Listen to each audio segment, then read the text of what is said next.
કુરુક્ષેત્રના મેદાનમાં એક 10 મિનિટ સારી રીતે લઉં છું સમાધાન માણસો માટે.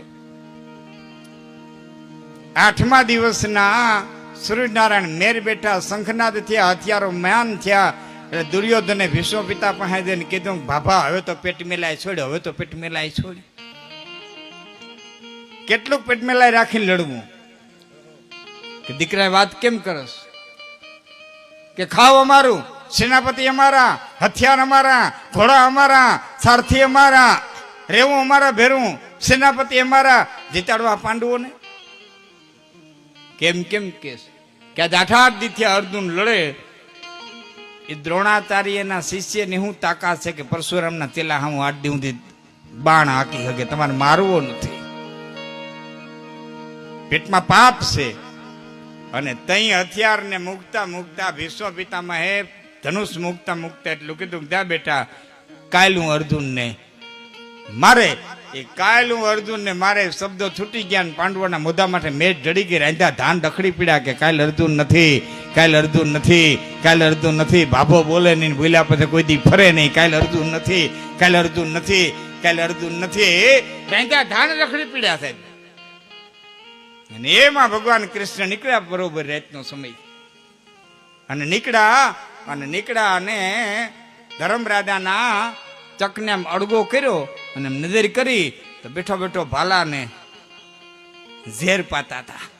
ઝેરના વાટકામ બોરી અને ભાલાને હદાવે, હરિઝેરના વાટકામ બોરે, ભાલાને હદાવે. પડદો પાડી આગળ નીકળ્યા, ભીમ ગદા ફેરવતો હતો. પડદો પાડી આગળ નીકળ્યા, નકોડ તલવાર હદાવતો હતો. પડદો પાડી આગળ નીકળ્યા, સહદેવ બાણને ઝેર પાતો હતો અને પથ્થરની માથે ગહતો હતો. પડદો પાડી આગળ નીકળ્યા, ડાબા હાથમાંથી ડાબો કાન રહી ગયો તો, જમણા હાથ માથે જમણો હાથ રહી ગયો તો. અને અર્ધધનુષ આકારની માલિકો પાર્થ અર્જુન ખૂતો તો. અને ભગવાન કૃષ્ણે તેની ખોટી અડાડી. એ અર્જુન આમ ધીરે ધીરે જોયું. શું છે? દાદો ભીષ્મકાળ પ્રતિજ્ઞા કરીને આવે, આ બધા તૈયારી કરે અને તું હૂતો. એટલે હૂતો કે તું જાગહ ને.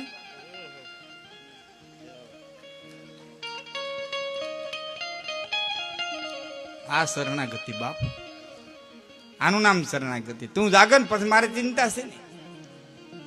અને એ પડદો પાડી અને પડદો અડગો કર્યો. દ્રૌપદી બેઠા હતા અને એટલું કીધું, કૃષ્ણા. દ્રૌપદી વાને શ્યામ હતા અને કૃષ્ણ કૃષ્ણ નામથી બોલાવતા. કૃષ્ણા ક્યાં ભાઈ? કે ભીષ્મને પગે લાગવા માટે થઈ અને જાઓ. એક શબ્દ દ્રૌપદી ન બોલ્યા. નેતરની હોટીના 2 છેડા હાથમાં રાખીને એક છેડો મૂકો, નેતરની હોટી જેમ સીધી થઈ જાય એમ દ્રૌપદી ઉભા થઈ ગયા સિંહાસન માથે. એક શબ્દ ન બોલ્યા. ચટ ચટ ચટ એને પરબારા ડગલા ઉપાડ્યા. કારણ કે દ્રૌપદી જાણતા હતા કે કૃષ્ણ જેવો રાજકારણી ન ભૂતો ન ભવિષ્યથી કોઈ થયો નથી. આના સામો વિવાદ ન હોય, આ કે એટલે તરત કરી નખાય. એ ભીષ્મની છાવણીમાં જઈને દ્રૌપદીએ ખોડો પાથરીને પ્રણામ કર્યા. દ્રુપદ દુલારી, પાંડવોની મહારાણી દ્રૌપદીના પ્રણામ. એટલે ભીષ્મએ કીધું કે અખંડ સૌભાગ્યવતી ભવ. એ અખંડ સૌભાગ્યવતી ભવ કીધું એટલે દ્રૌપદી ઉભા થઈને કીધું, સાચું હું? કે હું બેટા કે દિયાથી બોલ્યા હતા કે કાલે અર્જુનને મારે ને અટાણે કહો છો કે અખંડ સૌભાગ્યવતી ભવ. તો સૌભાગ્યને અખંડ રાખશો તો અર્જુનને મારશો કેમ? અને અર્જુનને મારશો તો સૌભાગ્ય અખંડ રાખશો કેમ? એટલે ભીષ્મએ કીધું, તારે ભેરું કોણ આવ્યું? કે મારી દાસી આવી. ક્યાં ઉભી? કે બાપુ એ તો તંબુર બાઈને ઉભી હોય ને. કે મારે તાર દાસીના દર્શન કરવા. હાલો ભેડા. તે આગળ દ્રૌપદી, પાછળ ભીષ્મ. તંબુનો ચોક અડગો થયો. હૈયા ઊંધી ઘૂમટો તાણીને દાસી ઉભી હતી. બેન બેટા મોઢામાંથી પડદો અડગો કર, મારે તારા મુખારવિંદના દર્શન કરવા. એટલે દાસીએ માથું હલાવી ના પાડી. બીજી વખત કીધું, બાપા પડદો અડગો કર, મારે તારા મુખારવિંદના દર્શન કરવા. દાસીએ માથું હલાવી ના પાડી. ત્રીજી વખત કીધું, બેન બેટા દીકરી બાપ મોઢામાંથી પડદો અડગો કર, મારે તારા મુખારવિંદના દર્શન કરવા. ત્રીજી વખત દાસીએ માથું હલાવી ના પાડી. અને આમ ભીષ્મ પિતામહ હાડીનો છેડો પકડી અને મોઢામાં પડદો અડગો કર્યો. કૃષ્ણ પરમાત્માને દેખ્યા કરે, હાય હાય હાય હાય, કાઢી આટલી હદ હતી. કે પણ પિતામાં બીજું થાય હું કે કૃષ્ણ તો મને ખબર હતી. આ દુશ્મનની છાવણી અડધી રાતનું ટાણું, આ દ્રુપદની દુલારી, પાંડવોની મહારાણી એકલી ન આવ્યો, તું ભેડો આવ્યો એટલે તો ભીષ્મ દાસીના દર્શન કરવા આવ્યો. નકર હું ગંગાપુત્ર ભીષ્મ કે દાસીના દર્શન કરવા થોડો ધામ. તું આવ્યો બાપ, ગમે વેહમાં આવ્યો, મને ખબર હતી આવ્યો, પણ કૃષ્ણ મને એ ખબર નહોતી કે તું આ વેહમાં આવ્યો હોઈશ.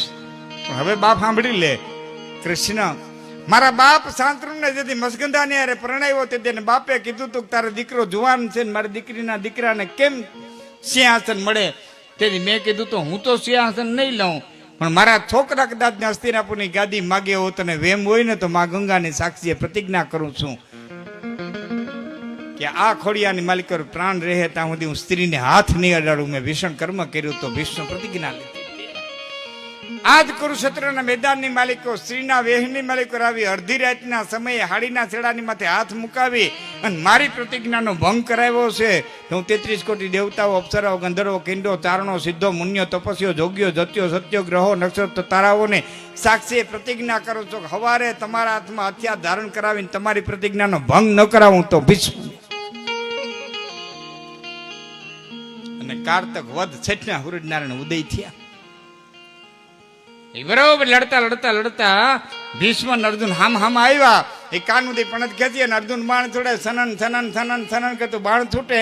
એ બાણને તેથી અગ્નાસ્ત્ર કહેવામાં આવતું હતું. આકાશની માલિકો અગ્નિની જ્વાળાઓ થાય અને સાક્ષાત અગ્નિ કૌરવોની સેનાને ભડકવા હાલતો થયો વાડવાના નામનો. એમ દોડે ભીષ્મ પિતામાં કાનુદી પણ ખેંચી અને બાણ છોડે. એને મેઘાસ્ત્ર કહેવામાં આવતું હતું. ઘટાટો વાદળા થઈ જાય, પરવાળા જેવી દારૂ થાય, અગ્નિને બુજાવી દે.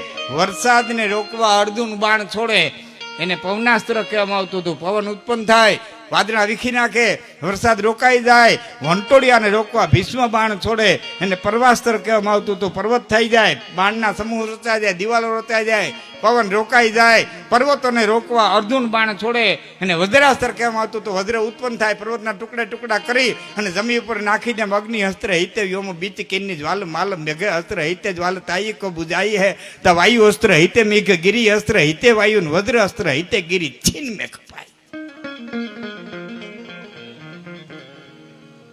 કોઈ મતક નહોતા દેતા. મામા ત્યાંથી 2 જણા લડતા હતા. 1800 સેના લડવાનું ભૂલી ગઈ.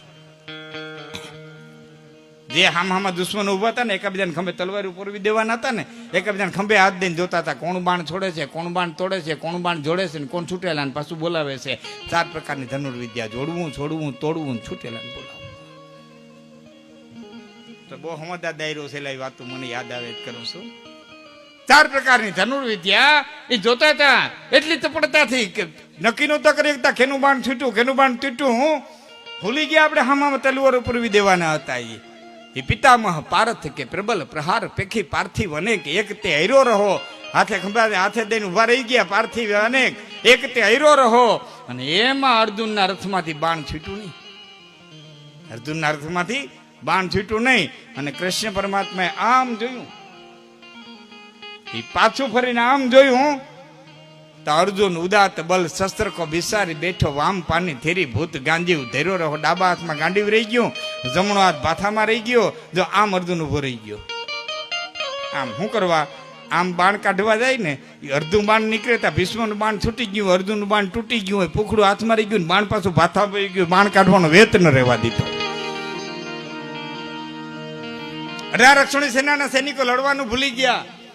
અર્જુન શસ્ત્રની વિદ્યા ભૂલી ગયો, પવન વાવાનું ભૂલી ગયો, સૂર્યનારાયણ હાલવાનું ભૂલી ગયા, ઘોડા ડગલા માંડવાનું ભૂલી ગયા, સમુદ્ર વહેવાનું ભૂલી ગયો. આ બધા ભૂલ્યા. એની યાર અખિલ બ્રહ્માંડનો માલિક દ્વારકાધીશ કાળિયો ઠાકર 56 કોટી યાદવોનો ધણી પોતાની પ્રતિજ્ઞા ભૂલી ગયો. પંજકો બિસારી ભક્ત પંજ પ્રતિ પ્રલી બેકો ધરી રથ અંગ રાશિ ચાબુક ટેરો રહો. રાશિ ચાબુક એના પીડા રહ્યા અને રથનું પૈડું લઈને ડગલા માંડ્યા. એ તાથીનવા વિસંબર સમરી મેં કિનો કોપ. એ પોતાના રથથી ડગલા મીડ્યા. ભીષ્મના હામાં આમ એ 8 ડગલા ભેર્યા. પણ તાથીનવા વિસંબર સમર મેં કિનો કોપ. તા તો કમર તે છૂટો પટને અંબર પીર્યો રહો. કેડેથી પિતાંબર છૂટીને ધરતીમાં પડી.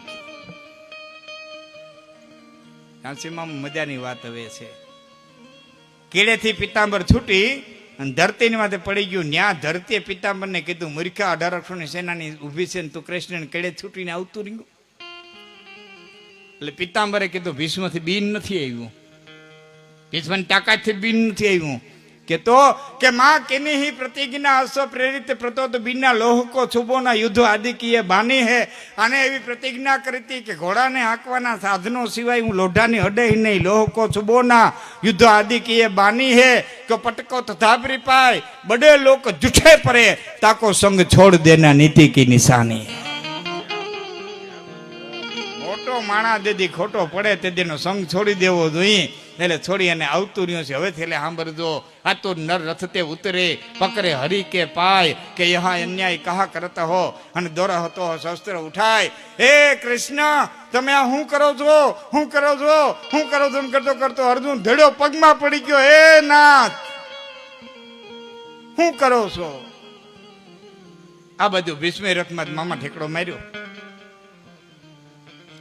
હથિયારનો ઘા કર્યો, મૂકી અને કૃષ્ણને કીધું કે આપ કહે મેં શસ્ત્ર બિના અને હરિ હું ભૂમિનો ભાર. તમે એમ કહેતા કહેતા અસ્ત્ર શસ્ત્ર ઉપાડ્યા વિનાનો હું ધરતીનો ભાર હળવો કરી દે. આપ કહે મેં શસ્ત્ર બિના અને હરિ હું ભૂમિનો ભાર, તો હમે ક્ષત્રિય કા ના ગીને. અમને ક્ષત્રિય નહોતા સમજ્યા. હવે બીજી વખત પ્રતિજ્ઞા લે તો સમજીને લેજો, ભીષ્મ જેવા ભટકી ન જાય.